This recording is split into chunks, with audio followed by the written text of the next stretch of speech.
દાહોદના દેવગઢ બારિયા નગરપાલિકાના 6 સભ્યોને સસ્પેન્ડ કરાયા છે. નગરપાલિકાના 6 સભ્યોએ પ્રમુખ ધર્મેશ કલાલ સામે અવિશ્વાસનો પ્રસ્તાવ લાવ્યા હતા. અવિશ્વાસનો પ્રસ્તાવ લાવનાર 6 સભ્યોને સસ્પેન્ડ કરાયા છે. વ્હીપના ભંગ બદલ શહેરી વિકાસ અને ગૃહ નિર્માણ વિભાગની આ મહત્વપૂર્ણ કાર્યવાહી. ખાલી થયેલી 6 બેઠકો પર ફરી પેટા ચૂંટણી યોજાશે.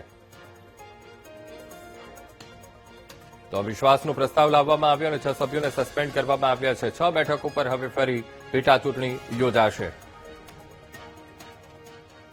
દેવગઢ બારિયા નગરપાલિકાના ભારતીય જનતા પાર્ટીના મેન્ડેટ પર ચૂંટાયેલા જેમને મારી સામે વિશ્વાસ દરખાસ્ત લાવી અને પાર્ટીની વ્હીપની વિરુદ્ધ મતદાન કર્યું હતું તે બદલ એમને સસ્પેન્ડ કરવામાં આવ્યા છે આજે સભ્ય પદથી. અને એ જે યોગ્ય જે નિર્ણય જે લેવાયો છે, જે નિર્ણયથી અમારા નગરના તમામ હોદ્દેદારો અને કાર્યકર્તાઓમાં ખુશીનો માહોલ છે. અમે સભ્યપદેથી સસ્પેન્ડ થયા છીએ.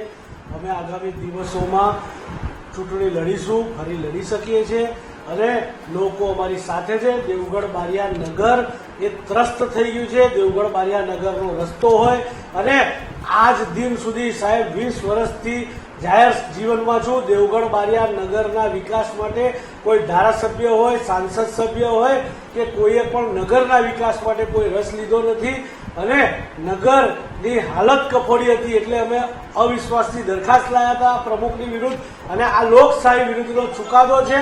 સામે લડીશું અને આગામી દિવસોમાં અમારું રાજકારણ આ હુકમથી પૂરું થતું નથી.